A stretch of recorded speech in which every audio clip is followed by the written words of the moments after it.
France versus Wales. What a game. Dubbed as the game for the tournament, two teams that have taken incredibly different roads to arrive at a head-on collision with each other. For Wales, a team that couldn't even compete at last year's Six Nations and an average Autumn Nations Cup that made us question whether the new Wales was the right way to go, have defied the odds. Going from the team we just hoped would get more wins than losses, have battled their way through to not just the potential for winning the tournament, but to have a record point scoring year and even take the Grand Slam. For France, a Six Nations last year that they could have easily won if not for a Scottish speed bump, and an Autumn Nations Cup they probably should have won, found themselves having their odds-on Grand Slam dreams dashed. COVID cases in the team meant they missed playing a powerful Scotland team and a loss to an England team that proved that you can still swing hard while knocked out on your feet.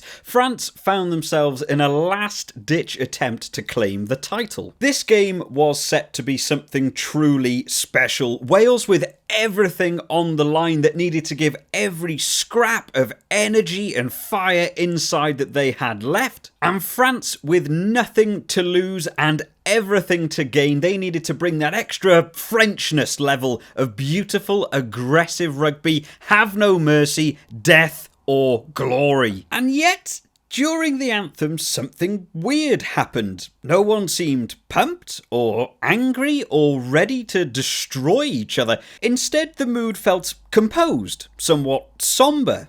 And then it hit us. The game we all built up in our minds, the game for the tournament, wouldn't be a bloodbath on a battlefield between two armies, but more a game of chess between two aristocrats while swirling a brandy, taking turns, one taking a piece only to have it taken straight back. A bit of whatever you can do, I can do better. Brilliant one-off moves, outwitting your opponent, silly mistakes, and more pieces being removed from play than you can count. This game had it all. The final score, France 32, Wales 30. A scoreline that displays just how close this game was. So the question today is, how did Wales lose the Grand Slam? Now, normally these videos talk about how the winning team managed to beat the losing team, and not to take anything away from France, they played brilliantly, encapsulating the idea of play what's in front of you,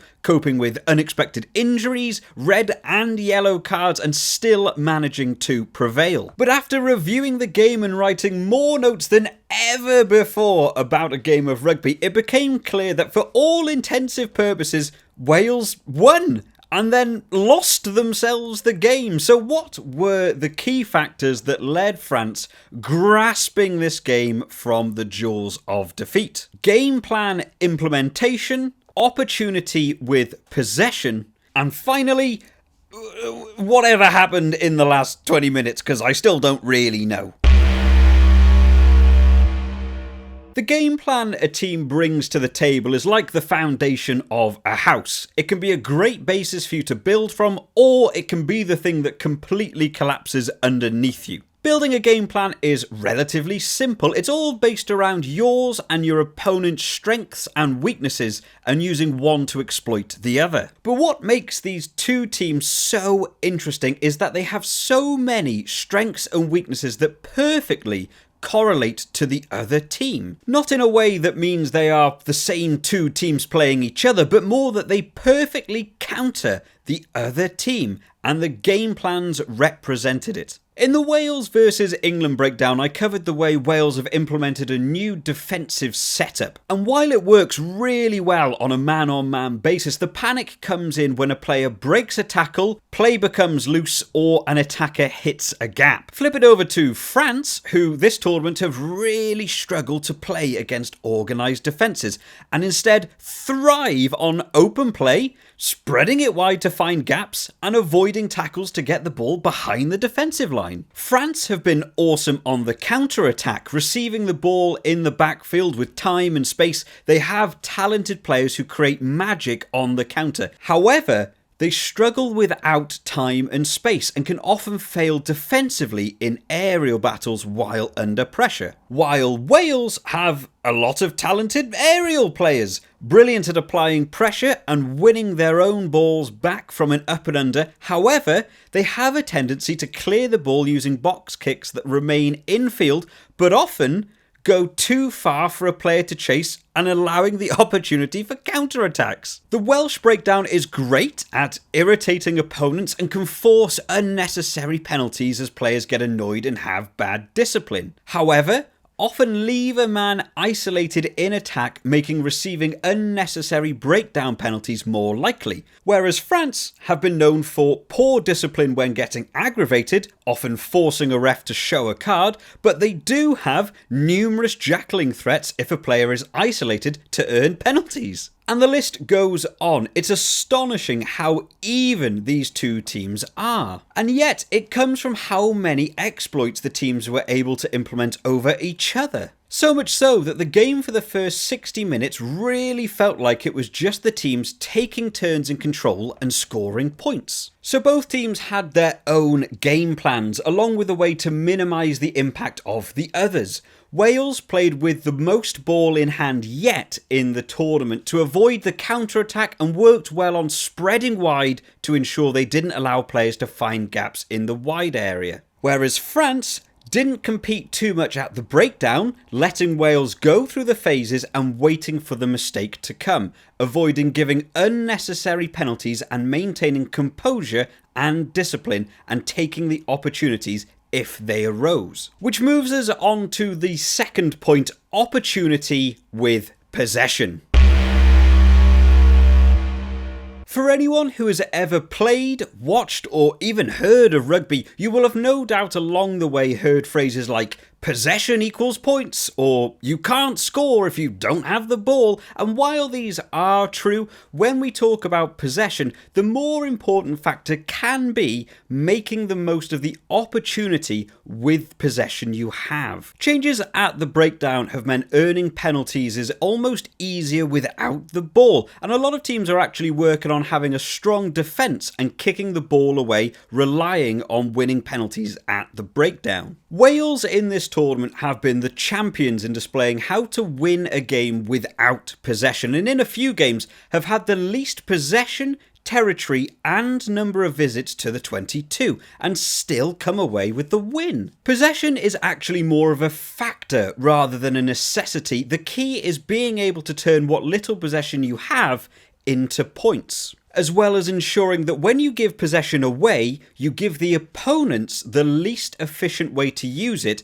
and the best chance for you to regain it. In this game, Wales have an extraordinary amount of possession in the first half, and yet the first half ended in a draw. When Wales have possession in the France half, they are clinical with it. The experience of the players, 14 of the starting 15 already Grandslam winners, their game really takes shape. Simply moving up the field in phases, supporting the player and recycling the ball. They very rarely look to kick through, and the one or two times they did, it really worked well for them. It's rugby basics. Keep the ball in hand and go through the phases, and it works. In the first half, Wales look in complete control with the ball in hand. Players making ground even after the tackle, and it looked like France had no answer for it, except for some one-off jackling when a player was finally isolated. So how did France manage to draw level? Well, the problem stems from the times Wales decide to give away possession. The Taufifenua try actually begins from a Wales attack back in the first minute.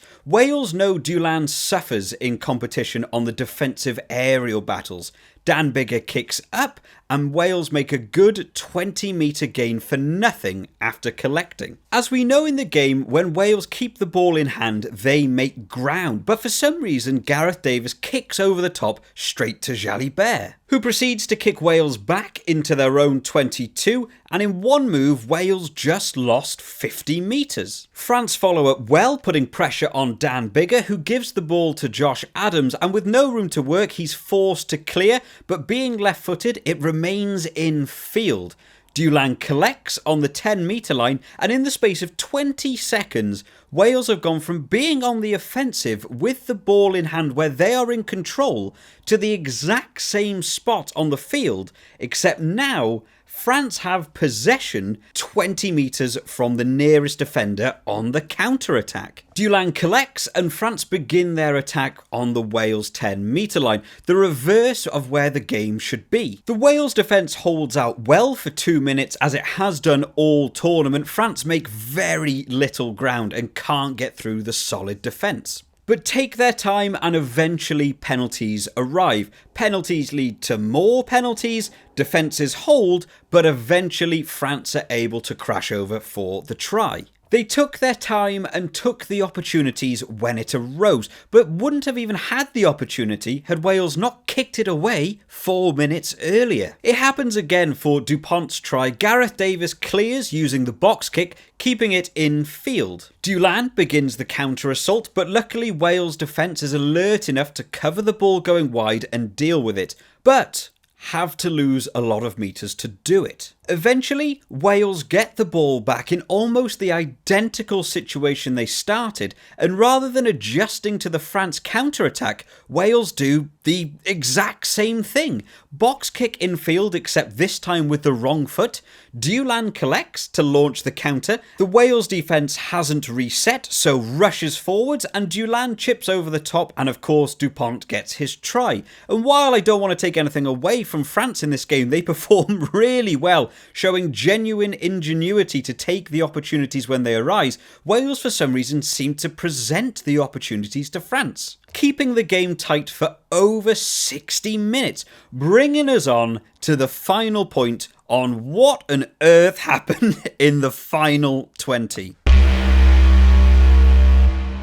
The final 20 was where this game just went into chaos, and even watching it back at this scrum on the 76th minute, it's still hard to believe France managed to win this game. So what lit the fuse? For me, it was this comment on the 59th minute. In fact, from here, with the 10 minutes coming, with an extra man, you shouldn't lose this. Stop, Brian.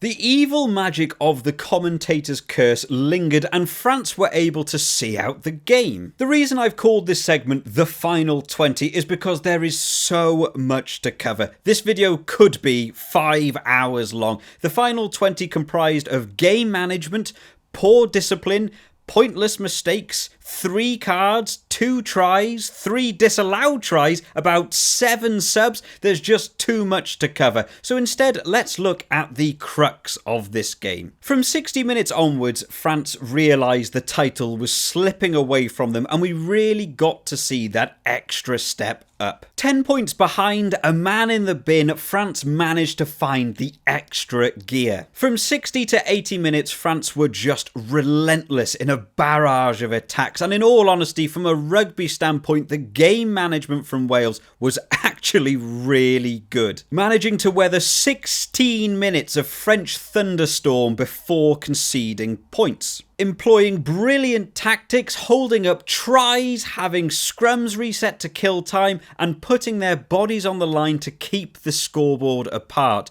slowly draining time until they could keep ball in hand and close France out. And for all intensive purposes, it actually worked. Wales suffered so many penalties in the last 20 and conceded 2 yellow cards that were downright pointless, just to keep the 10-point gap. And in any other game with a less eagle-eyed referee, this seal-off from Corey Hill doesn't get awarded as a penalty, and Wales go on to lift the trophy and the Grandslam. Luke Pearce and Wayne Barnes were brilliant in this game, and that's hard for a Wales supporter to say, but given how many decisions they had to cover, more held up tries than I've ever seen in a match, brilliant, clear and understandable calls for the whole game. I think every card in this game was justified, and so many game-changing situations were called correctly. I've seen people complaining about the Corey Hill penalty, and while irritating and pointless,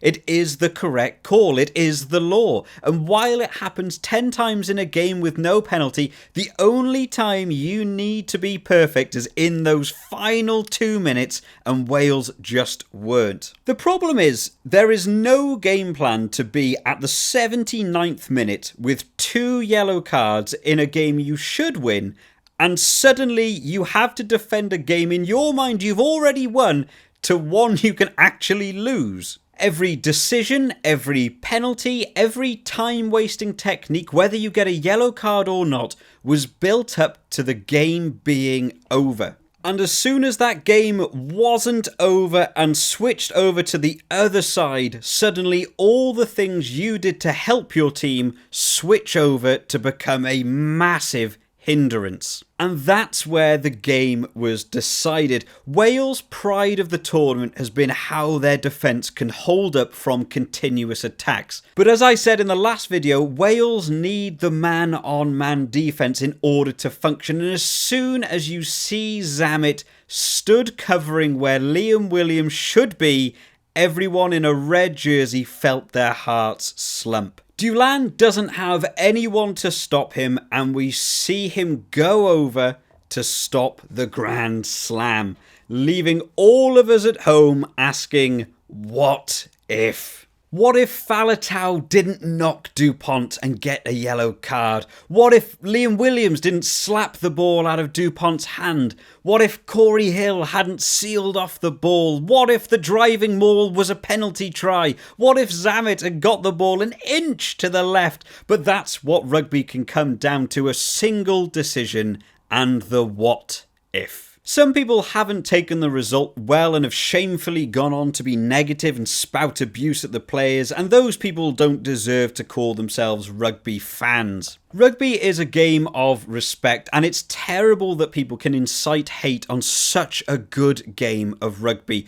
Truly edge of your seat stuff, and this game had it all. Back and forth try scoring, red and yellow cards, more tries held up than I've ever seen, twists and turns, 2 teams throwing everything they had at the game, not just physically, but also mentally. A huge amount of respect has to go to both sides. The sheer resilience of the Wales defence to hold out as well as they did and employ every trick in the book to seal out the game. And in any other game, Wales win this game, and it goes on to be one of the best Six Nations deciders in history. But today wasn't their day, and everything they did to win the game was ultimately the thing that cost them the game in the end. And respect to the sheer motivation presented by the French, who came into this game with a nearly impossible task, and when they were behind, red carded,